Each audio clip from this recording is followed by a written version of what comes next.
Hi, my name is Laura, and I love a good cliche. Hey guys, welcome back to my channel, and welcome back to another AuthorTube's confession video where I like to confess things about AuthorTube and my feelings on writing, I guess. So it's never really confessions about AuthorTube, it's always just confessions that make sense to put on AuthorTube. There you go. So a lot of people in their videos lately have been talking about like tropes. I know Kevin in his recent vlog was, he's writing like an adult romance, so he was like looking up like typical tropes because he wanted to know like which ones are common, what should I avoid, etc, etc. I know Kate was doing a video on like common tropes in fantasy and stuff like that. So I thought, you know what, how about I do a little AuthorTube confession, because I love a good trope. I mean, there are some tropes I don't like, and that'll be in a different video, but for the most part, I love those things. They're consistent. I can count on them to make me happy, to give me all the feels that I want to feel, so I like a good trope. And so in this video, I want to talk about the top 5, my top 5 favorite tropes that I personally love, but most people don't love them. Most people are like over them.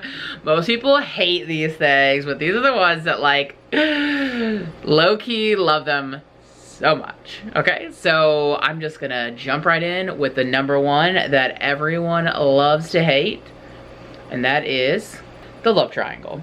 I love a good love triangle. I love everything about a love triangle. If there's a love triangle in the book, I'm reading it. That's all you gotta tell me. Tell me there's a love triangle and I'm there. I'm there for it. I love a good love triangle. I like to have 2 sort of love interests be pitted against each other. I like when there are teams, you know, like I'm team Peta, Gail is the worst, hate his guts. If I had to choose, I'm team Jacob because, or am I team Jacob? Or maybe I'm team Edward. I don't know. I never read the books. I only saw the movies. They're both kind of dumb if you ask me, but I love that, okay? I very that, love in the uglies. I liked David. I just love that. I like to have a team. I like to have someone to root for. I like the push and the pull. They will, they won't, they will, she won't, they. I like the going back and forth. It just creates so much tension in a book. It's so great. And to me, okay, when we're talking about YA, and that's what I'm talking about in this, because that's what I write, that's what I mostly read these days. I'm talking in YA, like, that's just so, it makes sense to be in a love triangle when you're young, because you like want to be with everyone, don't you? Like, that's how I was. I mean, I was a little boy crazy, but it was like, I was in love with like 20 people at the same time.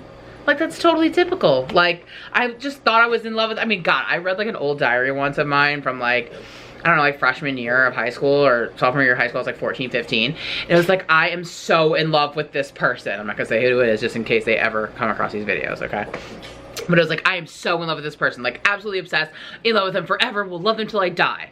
Next line. I also love blah, blah, blah. Like, it was just like, I had no, these people barely knew who I were. You know, some of them were like friends or whatever, but I mean, it's just like, it's so dramatic. It's so being a young person, right? So it makes sense you don't know who to be with because you want to be with everyone. You know, you love everybody and everyone wants to be with everyone. I mean, I just think it's totally typical. I think it's common. Stop hating on it. Love triangles are everything. Also, I just want to say, if you agree with me on any of these, please comment down below. So if you are a team love triangle, definitely let me know, because I know people love to hate love triangles and I just don't get it. I don't get it. Because I think low-key, everyone actually loves it, but they like heard someone once say they hate it, so everyone's like, oh yeah, I totally hate that too. Like, so I hate it, I'm so over it. Like, and I just think everyone is just lying. Just lying, to be honest, so, because I think they're great. Okay, so now my number 2 is another one that everyone loves to hate in the YA community, and it's so ridiculous because it's so realistic and it's so great that I don't understand why anyone hates it. And sorry, Falcor is like writhing around being a crazy person right now. But anyway, the second trope that I absolutely love that most people hate is Insta-love. Yes, I love Insta-love. And you could probably guess why, because again, as a teen, I was boy crazy and I was instantly in love with everyone. Any boy who was sort of cute or, I don't know, looked like a celebrity of any sort of way at all. Like maybe if he had a crooked smile or a cute haircut or a nice, I don't know, sneakers. That's what it is. I mean, we know as adults that this isn't real love. We understand that a lot of love is really getting to know someone and being in a partnership, and there's so much more to it than that like feeling. But when you're a teen, you're still trying to figure out what that means.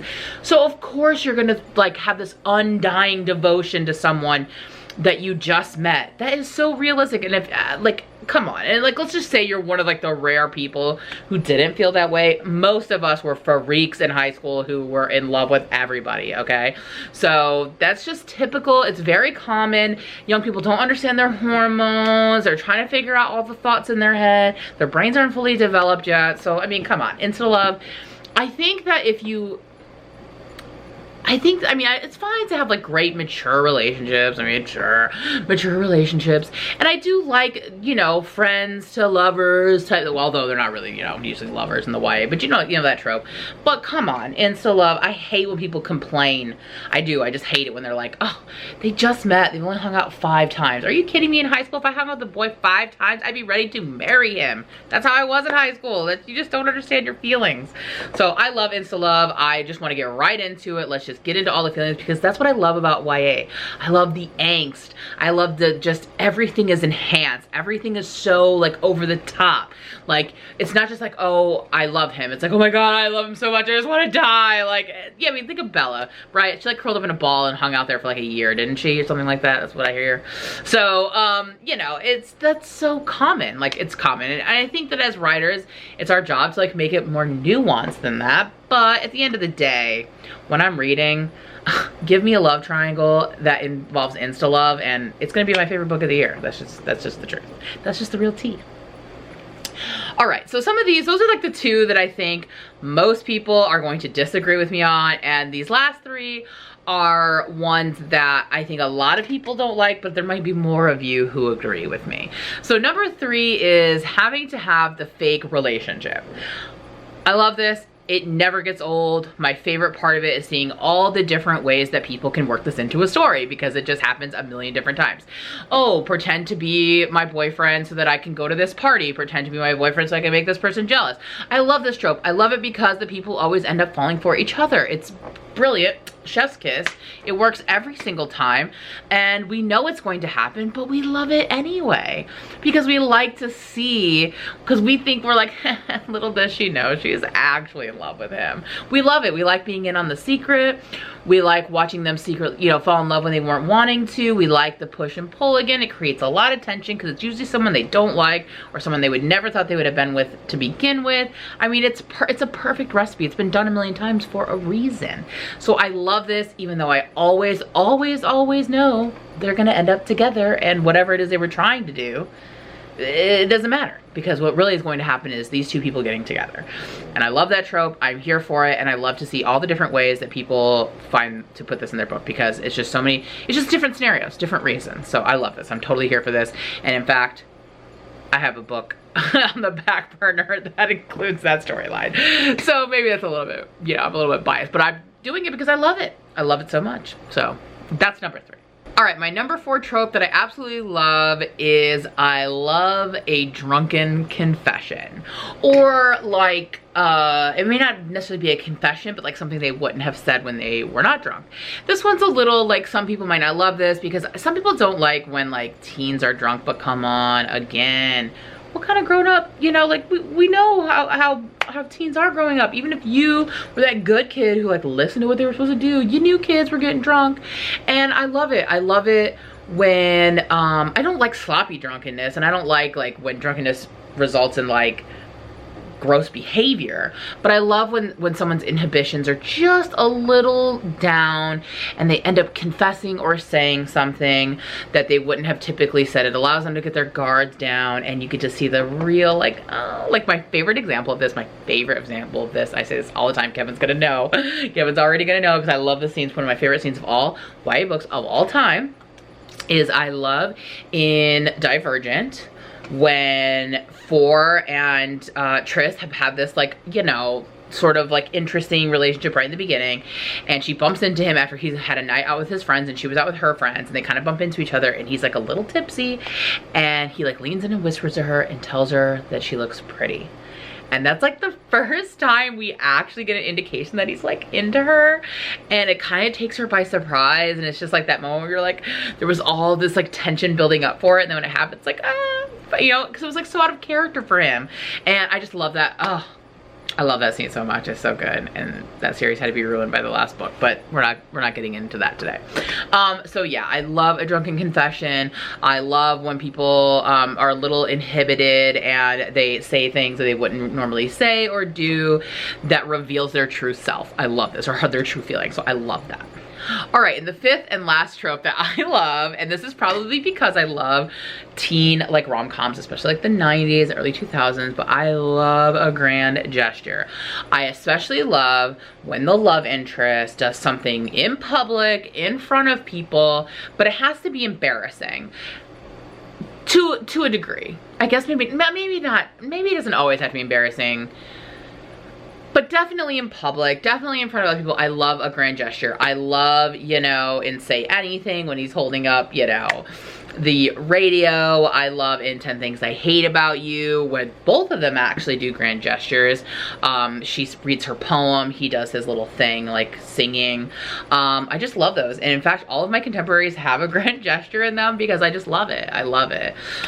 Because I feel like in those moments, they're not only fun to watch and see, but it always ends up putting that person in a vulnerable position.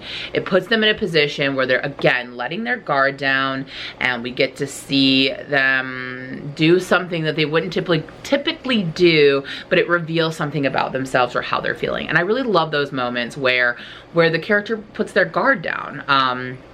Those are the moments that we read for, you know, and we feel that's what I read for, is the feelings. I want the feels. I want the actual feels, and that's when I get them. When it's like when someone's doing something that they would normally make them scared or embarrassed, or they would hold back, but they put that aside for the one they love, you know, and yeah, and they just put themselves out there. I love that so much. In fact, I'm thinking now, are all of my tropes about the love triangle, fake boyfriend, Insta-love, drunken confessions, and public declarations? Yeah.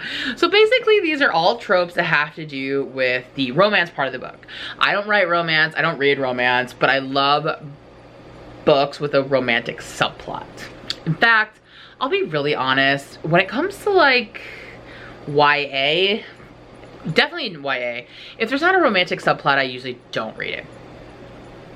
So, I do read some like rom-com, like I do read romance, but I don't read like adult romance and stuff like that. Nothing against it, it's just not my style, like, I don't know. But I love a romantic subplot in a YA book because I just love, it's such a magical time when your feelings are just so like, oh, I just love it. I love all the feels so much. I think this, you know, as we get older, we get really dead inside, so I'm kidding, kind of, but you know what I mean. So I like that. I like that it like riles all of that up. And so that's really like what I like about a lot of YA books. So I understand that like tons of people are not like that, and that's cool. Like that's, you know, I'm glad that there are books out there that don't have those. I'm just saying, you know, because it doesn't work for everybody. But that's just for me. I love a good romantic subplot. So yeah, so those are the 5 tropes that I absolutely love in YA books that most people don't like. So I'm gonna probably expect about 80% of you hate most of those, if not all of them. But if you like any of those tropes as well, comment down below, let me know, confess your sins, give me your AuthorTube confession that you too like those tropes. And if you have other tropes that other people don't really care for, or that you just are absolutely like 100% here for, comment down below. Again, confess yourself, get it out there, reveal yourself. If you're afraid to say it, take after one of these tropes, get a little bit of drink in you, and confess those tropes, and cleanse your soul. You'll feel better about it, because that's me. I'm Laura, I'm messy, and I love a good messy YA romance subplot. So there you go. Those are my 5 favorite tropes, and if you'd be interested to hear the tropes that I absolutely hate and you'd like to see that video, comment down below also and let me know. And please be sure to give this a thumbs up, and if you're not already subscribed, please make sure to do so. Thank you so much for watching, and I'll see you in the next one. Bye!